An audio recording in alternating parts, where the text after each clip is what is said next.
capítulo 15.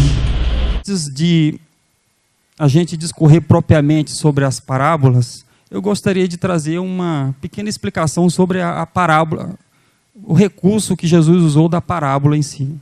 A parábola era uma narrativa curta, de estrutura dramática, que encerrava um conteúdo moral explícito ou implícito.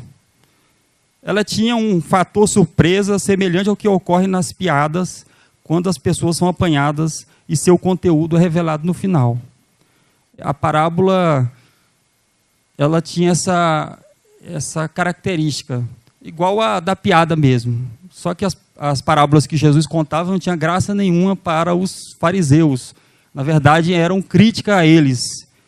Então, Jesus contava a parábola, lá no final vinha o efeito surpresa e que eles não ficavam muito felizes, porque geralmente eram críticas que Jesus fazia aos procedimentos dos escribas e fariseus. Ele usava os exemplos do cotidiano para que falasse verdades da vida, verdades eternas, verdades do céu. Jesus fazia isso em relação às parábolas, ele usava esse recurso.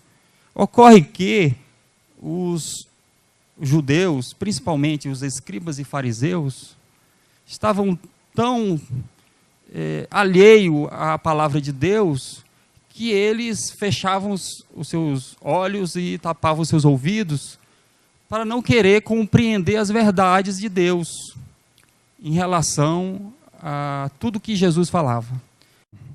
E Jesus conta essas três parábolas: a ovelha perdida, o dracma perdido, o filho pródigo. Pródigo é esbanjador, o significado da palavra pródigo. A gente vê que ele esbanjou tudo, né? Todas as sua fortuna, todos os seus bens. Em resposta à crítica dos escribas e fariseus, por ele receber publicanos e pecadores de ter comunhão com ele à mesa. As três parábolas contadas falam de um Deus amoroso que procura pelo perdido. As duas primeiras são introdutórias, para que na terceira parábola ele falasse aos escribas e fariseus que as demais pessoas eram dignas do amor de Deus e estavam em igualdade como irmãos na salvação do Senhor e que ele estava à procura delas. Deus é um Deus que procura. Deus está procurando por você. Mesmo nós que somos da comunidade cristã, o Senhor continua nos procurando. Procurando para quê? Para outras missões também, para outras coisas. O Senhor nos procura para ter comunhão com Ele, para sermos verdadeiros adoradores. O Senhor também nos procura para a sua seara. Em Mateus 9:37, vocês não precisam abrir, o versículo diz assim: rogai, pois, ao Senhor da seara, para que mande ceifeiros para a sua seara. E o Senhor também está procurando nós para a sua seara, pessoas para a sua seara. Então, a parábola da ovelha perdida é uma parábola que é conhecida por todos nós.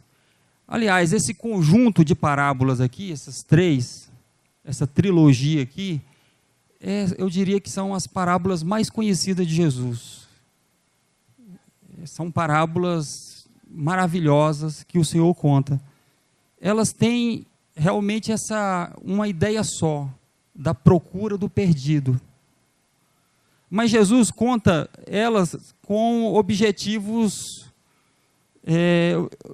as duas primeiras com objetivo introdutório, para depois a segunda ele dar um desfecho realmente do que ele queria, porque ele aqui estava falando aos escribas e fariseus. A gente não pode jamais esquecer disso.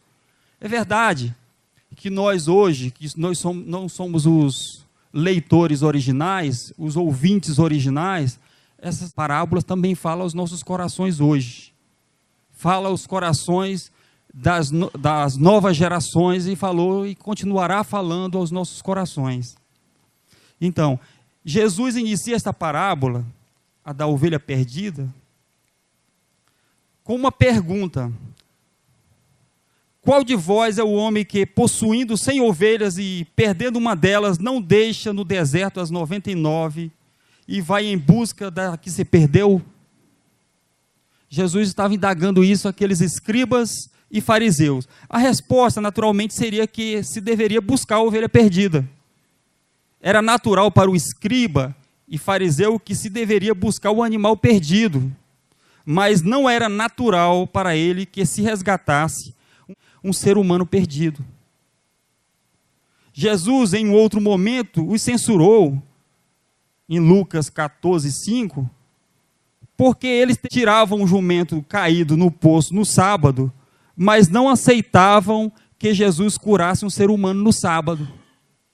Então era uma censura muito grande que Jesus fazia a eles. A gente vê aqui, na parábola, que depois de ter achado a ovelha perdida, todo mundo foi chamado à festa, e houve festa por aquela ovelha perdida. Fazer festa com os amigos por encontrar uma ovelha perdida é mais fácil que fazer festa por um pecador arrependido. Eles tinham essa característica de inverter as prioridades e que Deus queria. Eles faziam festa por motivos inversos do que o que Deus queria. Na verdade, Deus queria que houvesse festa pelos pecadores arrependidos e eles não assim faziam. Então havia essa contradição e essa crítica que o Senhor fazia para eles. Jesus então compara aquela ovelha perdida com um pecador arrependido, dizendo que Deus está preocupado com o perdido e que ele não se conforma em ter 99 justos, mas sim a totalidade, os 100 justos, 100%. Esse é o objetivo do Senhor, ter os 100%. A gente tem que ter isso na nossa mente, que Deus, Ele quer buscar cada pecador perdido, cada uma das pessoas perdidas. O Senhor está procurando por cada pecador perdido.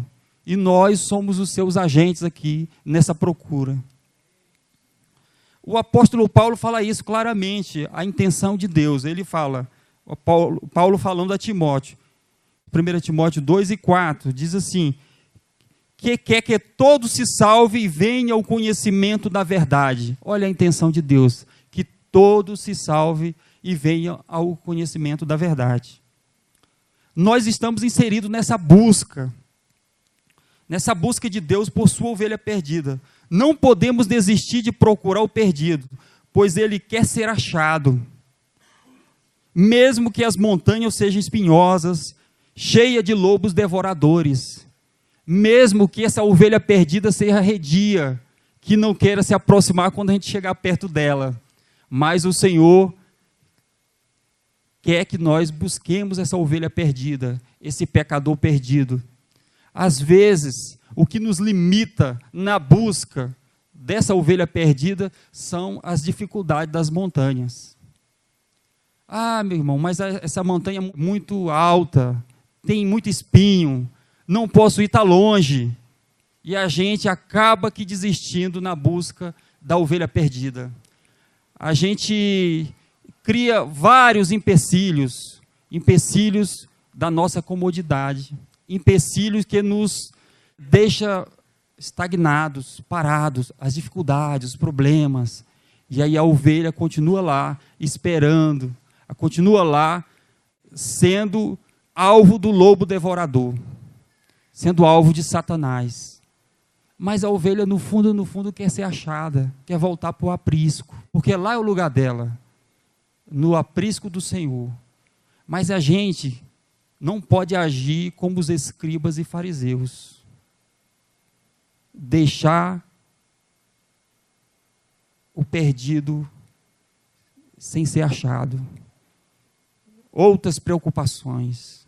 Era isso que tinha na cabeça do fariseu e do escriba. Outras preocupações, preconceitos. É isso que havia na cabeça deles. A dracma perdida é muito semelhante à história da ovelha perdida. Só que num primeiro caso é um animal, e aqui fala de uma moeda. A dracma era igual a um salário de um mês de um trabalhador. Ou seja, tinha um grande valor para o judeu, a dracma. Perder dinheiro era um problema sério, porque tinha que ser achado. Senão passava um mês inteiro passando fome. Então tinha que procurar até achar. E desse mesmo modo, o mesmo modo da ovelha perdida, era natural achar aquela moeda. Meu amigo, quem já perdeu alguma coisa valiosa? Quem já perdeu alguma coisa valiosa que não quer achar com maior facilidade? Outro dia, não é tão valiosa assim, mas o trabalho em si daria um valor muito grande. Perdi a chave do carro. Fiquei doido da cabeça. E depois que, procurando, estava escondida lá no banco do carro que eu estava indo. Caiu do meu bolso e escondeu lá no banco lá do carro. E aí, quando foi achado, quem achou não fui eu. O colega achou, eu fiz festa. Quase que eu dava um beijo nele. Porque eu imaginava o trabalho que eu ia ter para fazer uma nova chave. Seria uma dificuldade enorme, questão financeira também. Então, era natural para eles fazerem festas, porque achou a dracma perdida. Mas, na verdade, o Senhor queria mostrar para eles que o ser humano tem mais valor do que o dinheiro.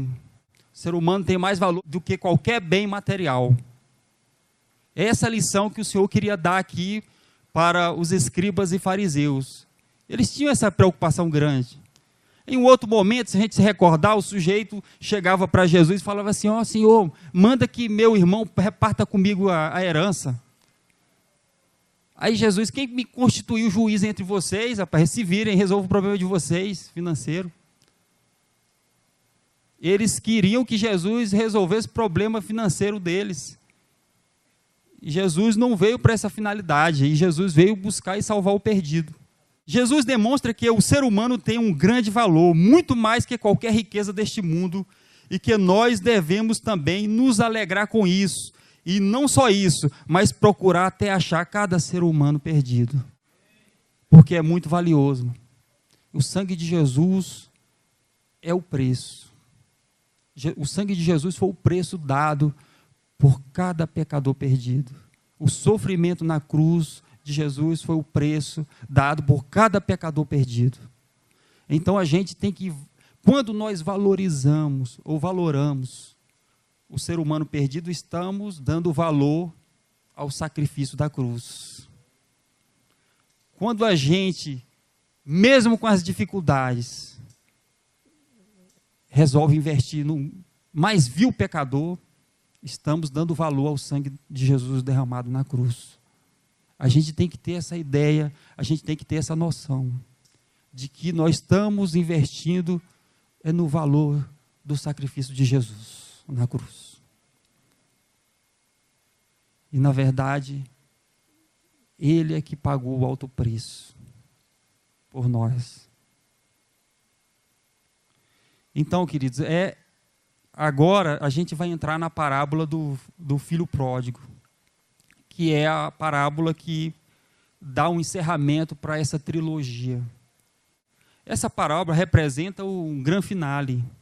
Jesus equipara o perdido à condição de irmão do escriba e fariseu, que se achavam salvos, portanto, melhores que as demais pessoas. Até então era fácil aceitar a busca de uma ovelha perdida. Até então era fácil aceitar a busca de uma moeda perdida. Agora, buscar o irmão perdido, e esse irmão sendo os publicanos e pecadores, aí é demais. Era demais para eles. Mas Jesus, de uma forma muito inteligente, conta essa parábola com maestria. Pedir parte da herança era considerar o pai como morto. Isso é a condição isso foi a proposta do filho mais moço, que nós chamamos de filho pródigo. somente tem direito a ela quando da morte dos seus genitores. Essa decisão era algo desonroso para o pai, mas mesmo assim ele dá o que ele pedira. Era uma desonra muito grande. Até no nosso Código Civil, isso é antigo, que não se trata de herança enquanto seus pais estão vivos. Isso é natural. Isso é uma desonra muito grande alguém chegar, pai, me dá minha parte dos bens aí. É uma desonra muito grande, porque é considerar o pai como morto. Ou seja, você quer me matar, meu filho? Acontece isso, é muito comum acontecer isso hoje nos nossos dias. Nos dias de que estamos vivendo um capitalismo desenfreado, e às vezes o pai, de uma longa vida, acumulando alguns bens, e o filho, como quem não quer nada, chega e faz essa proposta indecente para o pai. E muitos pais, às vezes, sem querer fazê-lo, mas magoado, e acaba aqui cedendo e fazendo esse tipo de coisa, dando para o filho a sua parte da herança. O nosso pai Adão tomou essa decisão. Não estava conformado com tudo que tinha, mesmo não havendo mais nada para lhe acrescentar. Não havia nada escondido de Deus mais. Era só usufruir de tudo. Gênesis 2:8. Fala assim: e plantou o Senhor Deus um jardim no Éden, na direção do Oriente, e pôs nele o homem que havia formado. Do solo fez o Senhor Deus brotar toda sorte de árvore, agradável à vista e boa para alimento, e também a árvore da vida no meio do jardim, e a árvore do conhecimento do bem e do mal. Saía um rio no Éden para regar o jardim, dali se dividia, repartindo-se em 4 rios. Ou seja, aqui demonstra o que estava às mãos de Adão. Tudo que era maravilhoso estava às mãos de Adão. E ele, na verdade, ele não tinha noção do que estava às suas mãos. E veio o inimigo das nossas almas, Satanás, e fez uma proposta para ele. E ele achava que Deus estava escondendo algum tesouro. Deus não estava escondendo nada. Deus tinha dado tudo para a humanidade. Deus tinha dado tudo para nós. Não havia nada a acrescentar. Não faltava nada. Era só usufruir das bênçãos de Deus. Mas Adão caiu no conto de Satanás. E com isso se desgarrou. Adão caiu na história de Satanás e saiu para longe da presença de Deus. As nossas decisões implicam muitas vezes em considerar ou desconsiderar Deus. Muitas vezes tiramos Deus da nossa existência e achamos que damos conta de tomar nossas decisões sem ao menos consultá-lo. As decisões que tomamos devem estar na presença de Deus, devem ser consultadas por Deus, porque muitas vezes cometemos pecados porque não consultamos a Deus, e às vezes nós culpamos a Deus ainda por essas decisões que tomamos. Foi o caso de Adão, foi a mulher que tu me deste, e a mulher foi a serpente, e às vezes culpamos a Deus pelas decisões que tomamos. Mas o Senhor continua a nos procurar. Partir para uma terra distante é uma forma de dizer que queremos romper com todos os laços familiares. Isso representa o pecado que nos afasta de Deus, que põe uma grande barreira entre nós e Ele. Vamos ver mais uma vez em Gênesis, capítulo 3, versículo 8. Quando ouviram a voz do Senhor Deus, que andava no jardim pela viração do dia, esconderam-se da presença do Senhor Deus, o homem e sua mulher, por entre as árvores do jardim. E chamou o Senhor Deus ao homem e lhes perguntou: onde estás? Ele respondeu: ouvi a tua voz no jardim, porque estava nu e tive medo e me escondi. Quando nos afastamos de Deus, nós perdemos a essência da compreensão exata de quem é Deus. O medo vem ao nosso coração e achamos que Deus vem ao nosso encontro para nos punir e não para nos curar. Nós nos escondemos em terras distantes de Deus, mas Deus continua a nos procurar, está chamando por nós. Onde estás? E nós muitas vezes temos medo de Deus. Nós não devemos ter medo de Deus, porque Deus continua a nos procurar, como procurou o nosso pai Adão. O Senhor continua ainda a nos procurar, a todo momento dizendo: onde estás? E às vezes a gente se esconde das nossas responsabilidades, se esconde daquilo que Deus propôs ao nosso coração para fazer no reino. Nós nos escondemos porque estamos em pecado perante o Senhor e temos medo. Agora, dessa vez, Ele vai me arrebentar. Nós colocamos esses conceitos errados no nosso coração. Na verdade, é o diabo que faz isso. O pecado que habita no nosso ser faz com que a gente perca essa identidade com Deus. A gente perca essa essência de Deus. Ora, Adão via todos os dias a Deus. Tinha uma comunhão todos os dias com o Senhor. Era para ele conhecer o coração de Deus. Mas o pecado distorceu esse conhecimento do coração de Deus. Como distorceu o conhecimento do coração de Deus, os escribas e os fariseus. Como desconhece o coração de Deus muitos religiosos de hoje, exclusivistas, que não querem procurar o perdido e se transformam em comunidades impenetráveis. Não entra ninguém, viram uma espécie de clube do bolinha, porque já está fechado, não entra mais ninguém.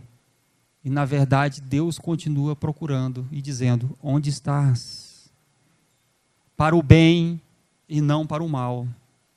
Então, irmãos, quando vier alguma voz no nosso coração, querendo ter medo de Deus, a gente tem que rejeitar. E a gente tem que se curvar ao Senhor e pedir perdão pelos pecados, porque Ele vai nos restituir tudo. Tudo. E aquela ilusão que Deus tinha algo a esconder vai sair do nosso coração, porque Ele nos deu tudo, nos deu Jesus de Nazaré, nos deu a vida eterna, Ele nos deu a salvação, Ele nos deu a paz de espírito, melhor do que qualquer outra coisa. Tem tanta gente que tem muitos bens materiais, mas não tem paz de espírito, que é o fundamental para uma vida. Paz de espírito. Uma vez o apóstolo Paulo, aos Romanos, falou o seguinte: porque o reino de Deus não é comida nem bebida, mas paz, alegria no Espírito Santo. Para que melhor, irmãos? Tem tantos ricos aí se matando, não tem paz do Espírito, não tem um fruto do Espírito lá falado em Gálatas 5. O Senhor quer nos restituir tudo que nós perdemos. Mas o que acontece é que às vezes a gente só restitui parte, por causa das nossas limitações de crença, de não conhecer a Deus. A gente acaba que limitando a ação de Deus nas nossas vidas, porque a gente não se aprofunda no conhecimento do Senhor Jesus. A gente acaba que se limitando nesse conhecimento de Deus e acaba que usufruindo nem a terça parte das promessas que Deus fez para todos nós. Isso aconteceu com o filho mais moço quando voltou. ele tinha esse preconceito dentro dele, de dizer assim, quantos trabalhadores do meu pai comem, ele só queria comer, eu quero ser só um servo dele. Ele mal imaginava que Deus queria restituir tudo para ele, e não ser só um servo, direito só à alimentação. Então a gente, muitas vezes, tem essa visão de Deus. Se Deus me der um bocado de comida, um emprego, tá bom, estou satisfeito. Irmãos, Deus tem muito mais para nós. E isso talvez seja um grande motivo por que nós não atingimos aquilo que Deus quer para nós. Porque nós não queremos tomar posse de todas as bênçãos que Deus tem à nossa disposição, tanto espirituais quanto materiais. Deus tem tudo à nossa disposição e a gente acaba aqui tomando posse só de uma pequena parte. Eu lembro de uma vez uma pessoa contando um exemplo que falava assim, que o sujeito estava pouco dinheiro e queria fazer um cruzeiro. E aí ele comprou aquela passagem do navio, e lá no navio ele estava lá, pegou e comprou umas bananas e botou dentro da mochila e levou. E aí, quando dava na hora das refeições, o sujeito, todo mundo ia lá para aquele banquete, aquele transatlântico, servia, e o rapaz comendo banana. Quando chegou lá pelo terceiro, quarto dia, uma pessoa observou ele comendo banana e perguntou, vem cá, por que você come banana e você não vai comer outras coisas ali? Não, é porque eu só comprei a passagem. Não, rapaz, assim, a passagem está incluída todas as coisas que tem aqui, você pode comer lá. Então, muitas vezes, na vida cristã, nós estamos comendo banana, e Deus quer que a gente usufrua de uma porção de coisas no reino. Entendeu? Então a gente tem que tomar posse dessas bênçãos do Senhor que já está à nossa disposição. Nós não precisamos mais mendigar, não precisamos mais só aquele alimento ralo. E o que é que acontece quando a gente se afasta de Deus? A gente, primeiramente, perde todo o conceito, como eu falei aqui, da divindade. Depois, a gente perde a nossa própria identidade como pessoa. Quantas pessoas não têm as suas identidades perdidas?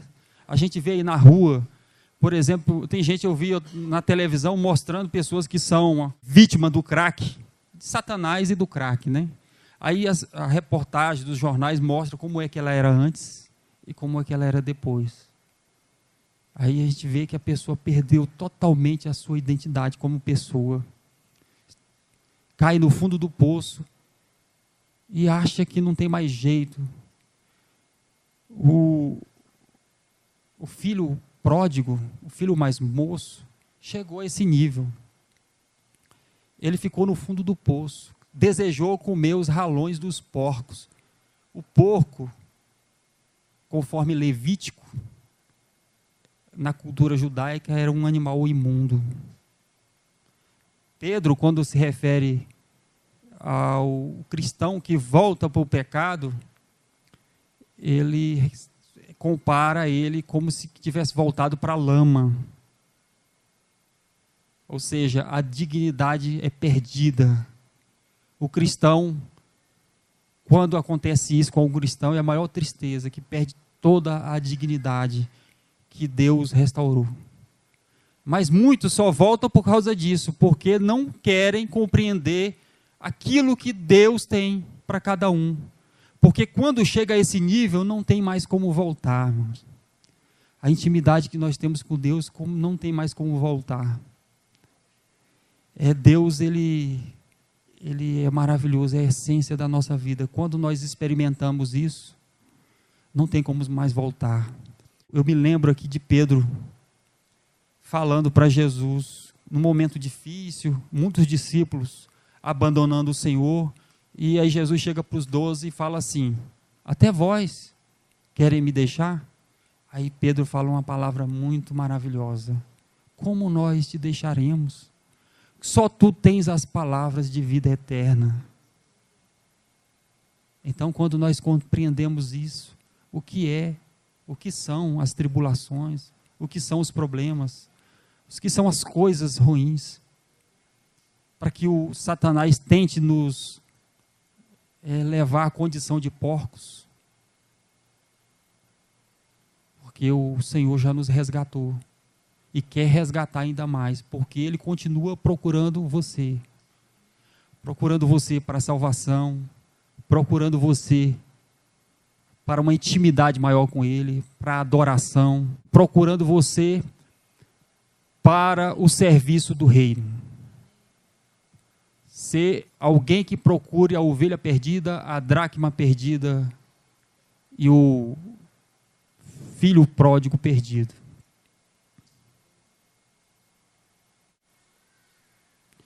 Satanás, ele quer nos humilhar e nos levar a uma condição pior que a dos animais. Mesmo assim, Deus nos trata como especiais e está à nossa procura para nos tirar do lamaçal do pecado. Agora, irmãos, a gente não pode esquecer da preciosidade que é o ser humano. Muitas vezes tem pessoas que invertem essas prioridades e tratam os animais melhor que os seres humanos. Tem gente que cachorro come melhor do que qualquer ser humano por aí. Gasta uma fortuna com cachorro. Não que eu seja contra que cuide de animais, de forma alguma. Mas ele dá comida para cachorro, mas não dá para o ser humano.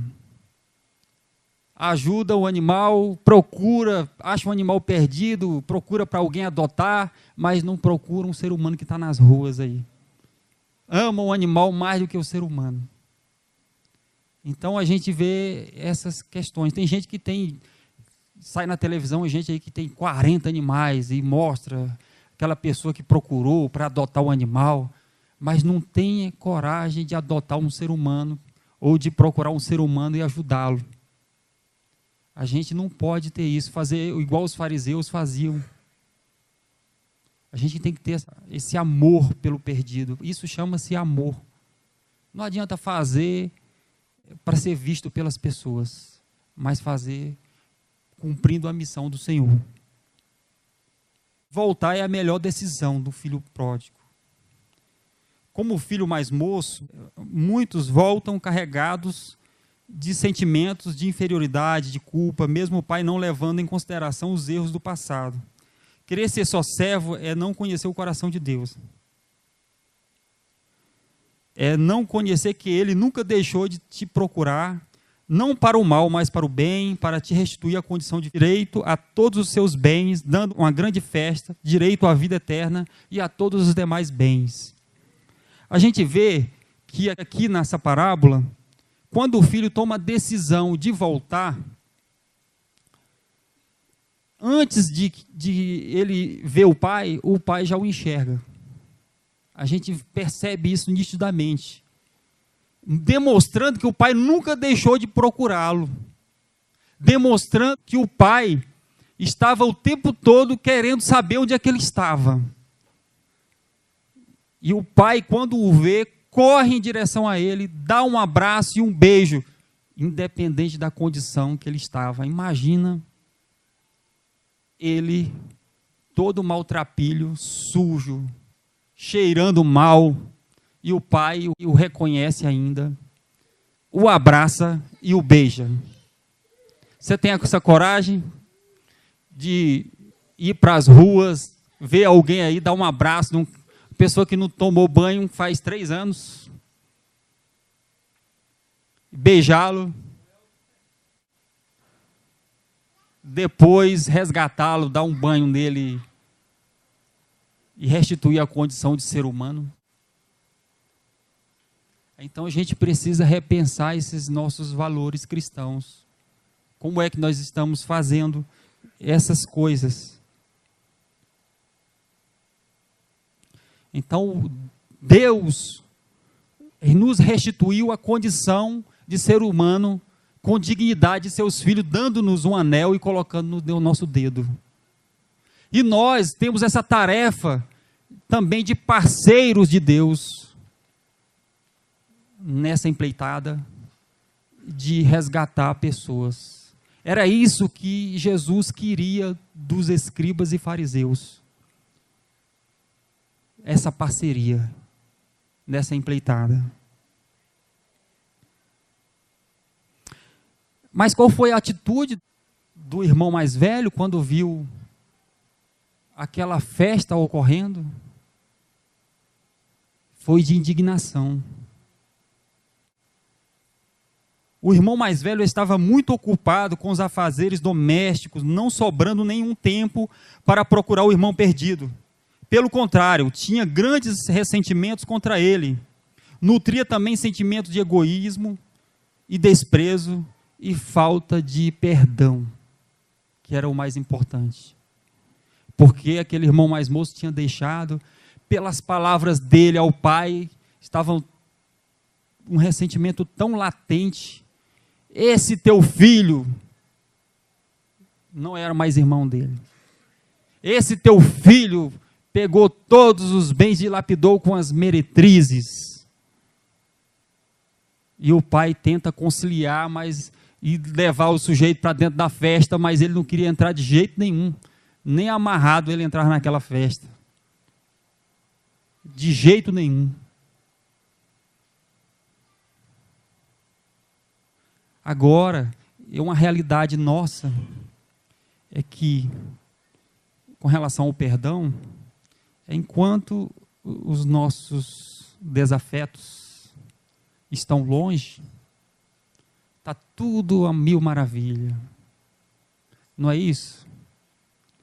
Está tudo a maravilha. Se você tem alguma mágoa com alguém, o sujeito se muda para outra cidade, aí você é a pessoa melhor do mundo que perdoou ele. Mas deixa ele vir para perto de você. Aí vem tudo à tona. Aí o perdão não aconteceu de fato.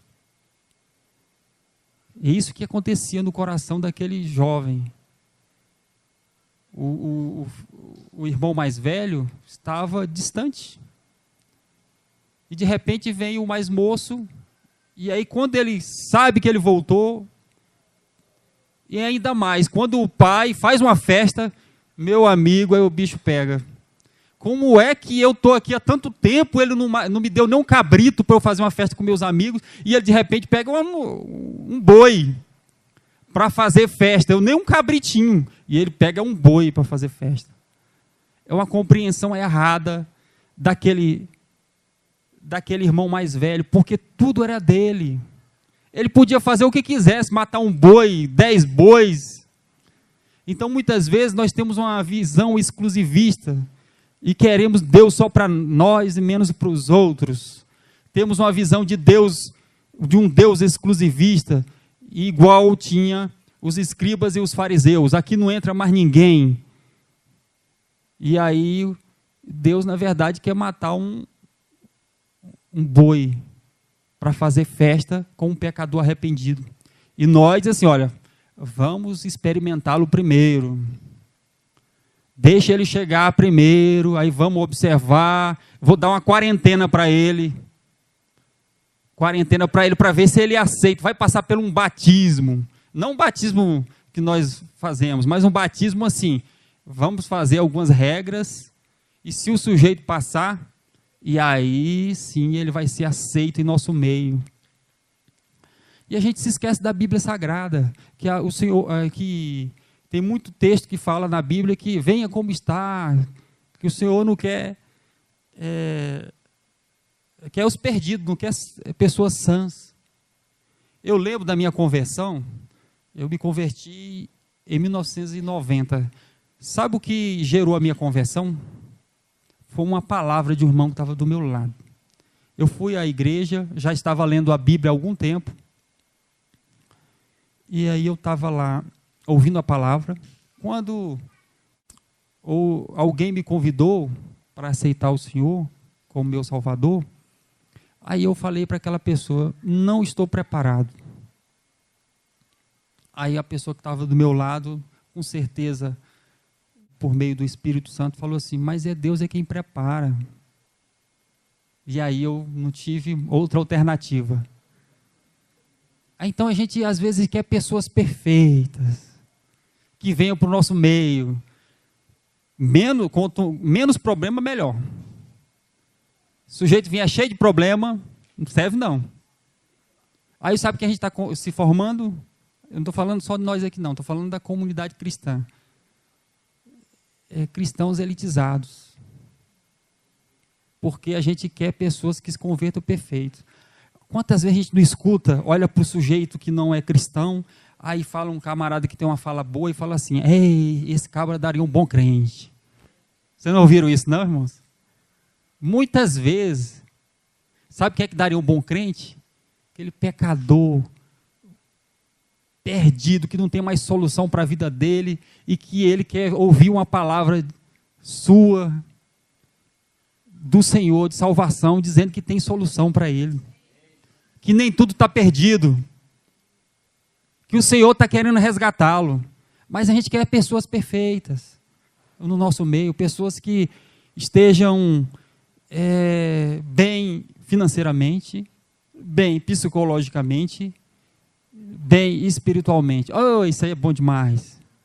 Não é não? É bom demais, vai dar trabalho para mim. O que eu quero fazer? Chega um sujeito aqui, ele nem entra às vezes.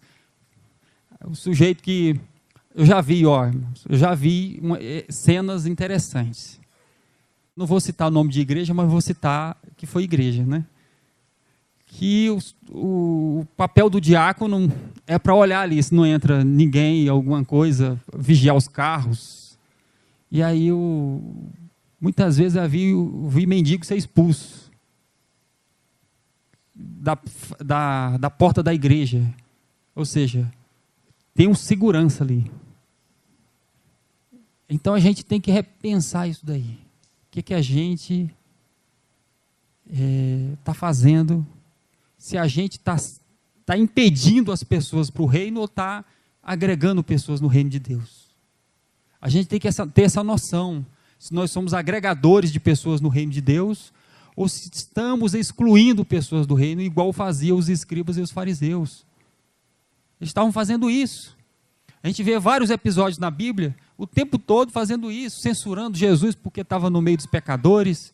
A gente vê o caso do coitado do Zaqueu, que nem altura tinha para estar no meio da multidão. E aí, mas era pecador e Jesus chega e todo mundo fica com um burburinho, querendo afastá-lo de Jesus a qualquer custo, querendo censurar Jesus porque estava salvando aquela pessoa. Então a gente tem que ter essa noção, qual é o nosso papel no reino, o que é que nós estamos fazendo no reino de Deus. Estamos agregando, estamos excluindo pessoas do reino de Deus. Se a gente melhorar essa visão, com certeza, muita gente vai ser salva. Muita gente vai ser salva. Então os escribas e fariseus, ao invés de procurarem pelos pecadores, estavam tentando afastá-lo de Deus. Eles não queriam participar da festa, da alegria de Deus pelo pecador arrependido. Mesmo Jesus insistindo em diversos momentos, demonstrando que estavam tão perdidos quanto os demais pecadores. Olha, se você observar nas 3 parábolas, a festa, né? Nas 3 a festa, claramente. Na primeira, da ovelha perdida, a gente vê todo mundo comemorando, né? Achou a ovelha perdida, chamou os amigos, todo mundo comemorou. Na segunda, da dracma perdida, a mulher achou a dracma, salário de 1 mês, chamou todo mundo e todo mundo comemorou. Na terceira parábola, aí chamou todo mundo e aí nem todo mundo quis comemorar. E aí é o dilema. Porque Jesus usou esse artifício e de repente pegou eles, apanhou eles na surpresa, eles ficaram irritados com aquilo, mostrando que aqueles pecadores eram tão dignos do reino de Deus quanto eles. Mas quando eles agiam assim, quando o irmão mais velho agia assim, demonstrava que estava perdido, estava precisando de Deus, não conhecia Deus. Muitos irmãos, muitos cristãos, estão mais perdidos do que tudo nesse sentido. Às vezes exclui mais do que agrega pessoas no reino. Estão querendo fazer festa por tudo quanto é coisa, mas não querem fazer festa com os pecadores que estão voltando para o reino de Deus. E o Senhor está dizendo, está te procurando você, fazer parte da festa também. Você não quer fazer parte dessa festa, não, vai ficar de fora. Tem que fazer parte dessa festa. Não, mas eu não aceito. A gente fala assim, eu não aceito.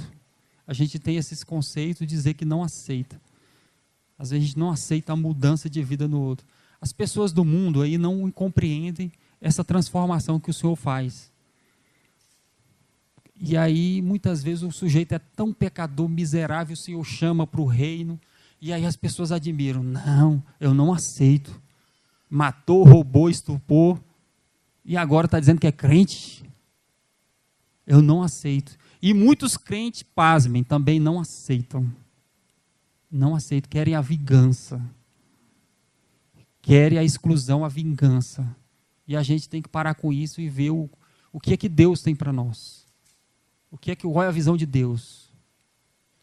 Ora, eu lembro de uma vez que Jesus falou, uma outra parábola, que ele disse que chamou todo mundo para a festa, né? Todo mundo para a festa. E também ele falava para os escribas e fariseus nesse momento, todo mundo para a festa.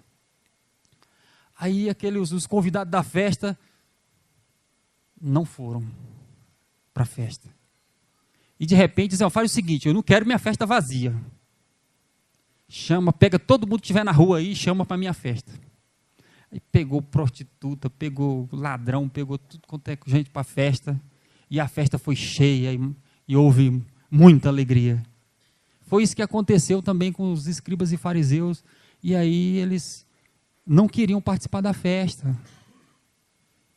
E a gente também não pode seguir esse exemplo de não querer participar dessa festa, de sentir alegria pelos pecadores, também de buscar os pecadores, não só participar no sentido de entrar na festa, mas fazer um esforço para fazer o preparativo para a festa também. Porque lá no céu, a festa, e tem que ter festa aqui também. A alegria tem que ser aqui. Às vezes alguém se converte e a gente não acompanha mais aquela pessoa. Porque não tem um interesse. Porque não faz parte do meu grupo social. Porque não tem nada a me acrescentar. Olha, sujeito, ele não tem nada a me acrescentar. Eu vou atrás dele, coisa nenhuma. Vai lá que ele se arruma para lá. Então, todo mundo tem algo a acrescentar. Porque o que ele tem dentro, que conquistou, foi Jesus quem deu. Que as pessoas só querem saber de pessoas que não têm problema. Mas no reino de Deus é confusão mesmo. A pregação é uma loucura, como Paulo falou, a loucura da pregação. Meu Deus, que negócio é esse? Pega o perdido e transforma numa pessoa de bem.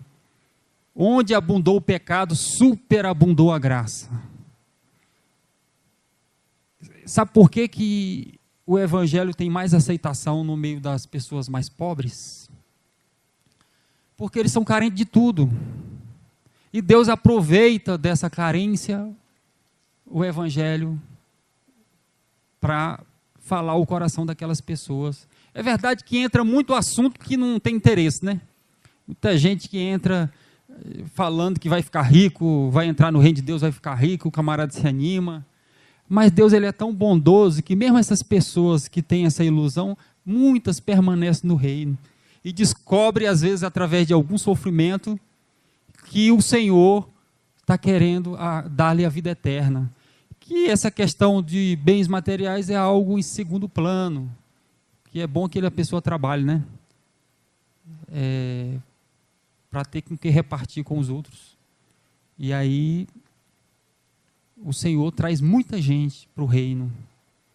Mas nem todo mundo é tratado 100%. Todos nós aqui precisamos ainda crescer, Antes, crescei na graça e no conhecimento do nosso Senhor Jesus Cristo. Olha, a santificação é um processo. Todo mundo sabe disso, né? É um processo. Infelizmente, tem conceitos errados da questão da santificação, que a gente tem que morrer primeiro para poder depois virar santo, né? E tem que fazer 3 milagres ainda. Então, nós temos que ser santo aqui. Sede santo porque eu sou santo. Sem a santificação, ninguém verá a Deus. Seguir a paz com todos é a santificação, sem a qual ninguém verá a Deus. Mas santificação não significa perfeição. A gente confunde essa palavra santificação com perfeição, porque santificação é um processo que Deus vai trabalhando no nosso coração até chegar ao último dia das nossas vidas. E fala uma coisa, nós não vamos atingir a perfeição. Nós não vamos atingir. A gente vê que Paulo e Pedro tiveram disputas, e a gente vê que Deus usou mais Paulo, porque Pedro tinha limitações, e não queria Deus deixar usá-lo em algumas áreas. A gente vê as limitações de Pedro. E Paulo foi usado na comunidade dos gentios, muito mais que Pedro. Pedro também foi usado como gentios. Mas como ele tinha ainda aquela questão da cultura judaica muito forte dentro dele, e aí Deus é um ser que respeita a nossa liberdade, ele usa cada um como ele quer, até o limite da liberdade que nós damos a ele. Então, a gente, hoje, muitas vezes usamos a mesma justificativa do irmão mais velho. Tanto tempo te sirvo. Será que nós estamos servindo a Deus ou a nós mesmos? Muitas vezes, nós servimos a nós mesmos, como os escribas e fariseus. Aquilo que fazemos é para os outros verem e para eu ter glória dos nossos interesses. Servir a Deus vai na contramão daquilo que eu penso para mim mesmo, mas o que Deus pensa para mim, e não do que eu penso para mim mesmo.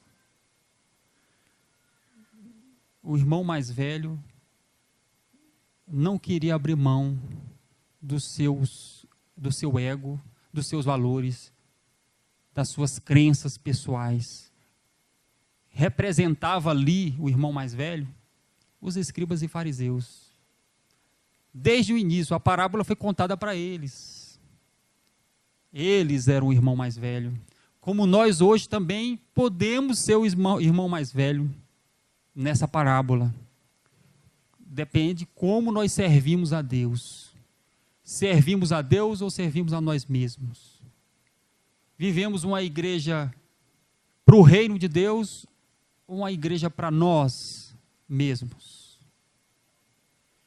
Estamos dispostos a abrir mão dos nossos interesses em prol do reino, ou nós queremos usar Deus para que os meus interesses sejam satisfeitos? Então essa era a visão do irmão mais velho. Estava tão perdido quanto o irmão mais moço. É por isso que eu citei aqui o nosso patriarca Adão. Citei Adão aqui porque, na verdade, ele se perdeu e toda a humanidade foi perdida. Todos, como diz o salmista, todos extraviaram e carentes da glória de Deus. Não há quem faça o bem. Todos estão necessitados da glória de Deus. Mas o Senhor continua a procurar por você. Você quer ser achado? E sabe o que ele está falando? Onde estás, Mário? Onde estás, Elton? Onde estás? Aí sabe o que é a resposta que a gente tem que dizer? Aquela de Isaías. Eis-me aqui, Senhor. Essa é a resposta que o Senhor quer ouvir. Eis-me aqui, envia-me a mim. Que o Senhor nos abençoe e nos dê sabedoria para compreender o que Ele quer para cada um de nós. Não existe desocupado no reino de Deus. A visão de sacerdócio e reino lá de Apocalipse é uma visão que não existe um só cristão desocupado no reino.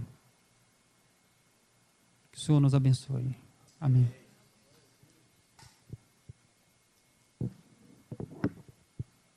Pastor? Vamos nos colocar de pé, queridos. Lá no Goiás, irmão Mário, a gente chama de chiqueiro, sabe? Lugar onde cria porco. Você sabe o que o chiqueiro representa nessa passagem? O limite máximo do afastamento de Deus. Tem gente que fica tão longe, tão longe, tão longe, que vive em chiqueiro. E é interessante como é que esse homem parte de uma posição de porco, de viver como porco, de comer como porco, e ao ser recebido por Deus, Deus mudar completamente a visão que ele tem de si mesmo. Deus diz: você não é porco, você é príncipe. A hora que coloca o anel, fala assim: olha, você é príncipe, você é herdeiro, você faz parte da minha casa. E às vezes, queridos, nós estamos tão longe da presença do Senhor, que estamos vivendo como porcos. O Senhor está te procurando, querido. O Senhor está dizendo no seu coração nessa noite: tome o caminho de volta. O pai muitas vezes no finalzinho da tarde, certo, olhava no horizonte esperando ver o filho. E quantas vezes o Senhor esperou no horizonte esperando pela sua volta? Querido, volta. Se você está vivendo no lamaçal, se você está vivendo no pecado, volte, querido. Você não é porco, o Senhor quer te receber como príncipe. O Senhor quer colocar uma coroa em você, quer te limpar. Curva sua cabeça, oh Senhor Jesus. Pai, muitas vezes a gente, sem notar, vai se distanciando do Senhor gradativamente. Pai, às vezes a gente está passando por fases tão boas que a gente vai gostando daquilo que vai experimentando e vai gradativamente distanciando do Senhor. Às vezes a gente gosta de algo ruim aqui e começa a viver aquilo e vai se afastando do Senhor. Acha algo mais ali na frente, vai vivendo aquilo e vai se afastando ainda mais do Senhor. E quando menos nós notamos, ó Pai, nós estamos tomados de toda a imundícia desse mundo. Pai, mas nós queremos ouvir no nosso coração nessa noite o chamado do Senhor. Pai, aqueles que estão afastados da Tua presença e vivendo na imundícia, que ouçam o chamado do Senhor nessa noite. Pai, que possa sentir o desejo do Teu coração de colocar um anel no dedo. Pai, de levantar como príncipe, de sair da lama, de ser limpo, purificado nessa noite. Pai, o Senhor não nos vê como porcos, o Senhor nos vê como príncipes do Senhor. Pai, vê nos colocar nessa condição nessa noite. Pai, se nós estamos deitados na lama, Pai, que nós sejamos levantados pelo Senhor nessa noite. Pai, nós queremos voltar para a presença do Senhor. Oh Jesus, que nós possamos ter esse chamado no nosso coração nessa noite. Pai, que nós saiamos do nosso lugar de imundícia e possamos ir em direção ao Senhor de novo. Nos recebe na Tua presença, Jesus. Nos lava, nos purifica, nos limpa e nos faz-nos de novo a viver na comunhão do Senhor. É o que nós te pedimos em nome de Jesus. Em nome de Jesus. Amém, queridos?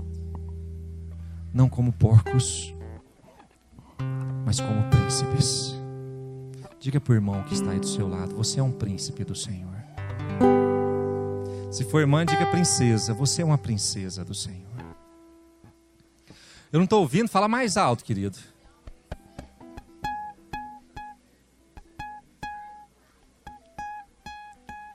Aleluia.